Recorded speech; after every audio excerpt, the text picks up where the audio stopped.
तो आप पहले सैयद अहमद आप बताएं कि क्या हो रहा है घर पे, क्या कर रहे हैं आप, और कब से आपने अपने आप को बंद किया हुआ है?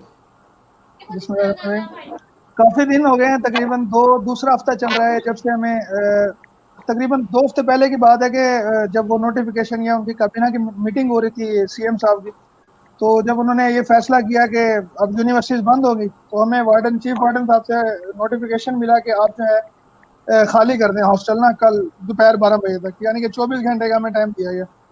तो वो दिन हमने उधर सामान समेटने और ये वो मिलने जुलने में, तो उसके बाद निकले घर। उसके बाद से तकरीबन हम 2 हफ्ते हैं घर ही बैठे हैं।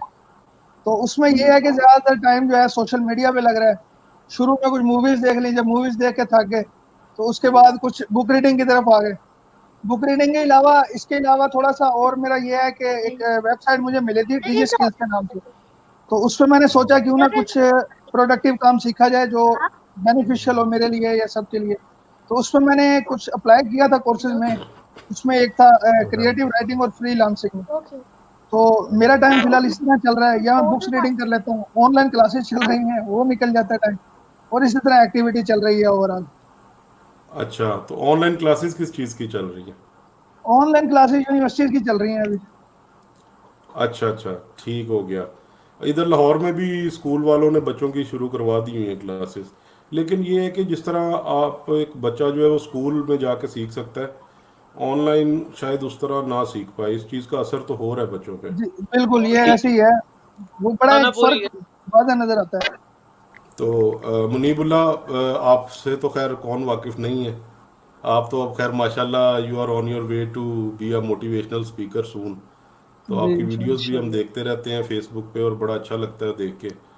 तो आप किस तरह थैंक यू टाइम गुजार रहे हैं और क्या आपकी डेली रूटीन है? सर। डेली रूटीन यही है कि बुक रीडिंग कर रहा हूँ फिलहाल, तो कि आगे मोटिवेशनल स्पीकिंग में जो मुझे काम दे सकें ज़्यादा से ज़्यादा।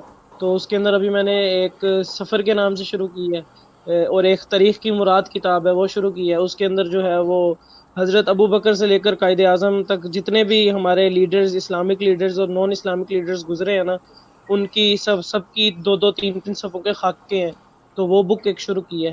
फिलहाल तो ये 2 बुक्स हैं, और उसके अलावा वीडियो एडिटिंग और मतलब अपने चैनल को प्रमोट करने की कोशिश कर रहा हूँ फिलहाल। तो यही है, और यही कहता हूँ बाकियों को भी कि एक अच्छा टाइम है आपके पास घर में, कि इन द फ्यूचर आपने जो भी आपका गोल है उसको अचीव करने के लिए आपको जो भी स्किल्स वगैरह की ज़रूरत है, तो एक अच्छा टाइम है कि आपको स्किल्स जो है वो इजीली उनको सीख सकते हो इस टाइम के दरमियान में। हाँ बिल्कुल, ये तो बड़ी अच्छी बात है। यही और स्किल, किसी भी स्किल को सीखने के लिए जो है ना, स्पेशली इधर टाइम आपके पास होना चाहिए। और ये गोल्डन इतना अपॉर्चुनिटी है और कि हाँ, क्योंकि काम के साथ या पढ़ाई के साथ जो है ना स्किल सीखना बड़ा मुश्किल हो जाता है। मुश्किल हो जाता है, क्योंकि उसमें आपको असाइनमेंट्स वगैरह और 100 चीजें होती हैं जो स्टडी के अलावा भी आपको बिजी रख रही होती है ना। फिर इसके अंदर ये भी हो जाता है कि और आपको जो टाइम मिल रहा होता है आप वो दोस्तों के साथ स्पेंड कर रहे होते हो, बाहर फिर रहे होते हो। अब तो पकड़ के बिल्कुल। घर बिठाए हुए हैं आपको। आप तो वो और भी खुली चक्कर छूट खो मिली लिया। हुई है, वालदेन की तरफ से खुली छूट मिली हुई है, भाई तुम मोबाइल पे ही बैठो बस, तुम्हारी मेहरबानी। अब पहले, अच्छा पहले घर वाले मना करते थे हर वक्त कंप्यूटर पे बैठता है, मोबाइल पे बैठता है। अब तो पकड़ पकड़ के बिठा हाँ, रहे हैं। बिल्कुल। ऐसे पकड़ ही, पकड़ बिल्कुल के। ऐसे ही है सर। तो कहते हैं मूवीज देखो या मोबाइल पे, जो करना है करो, लेकिन घर के अंदर बैठ के करो भाई। घर के अंदर बैठ के करो।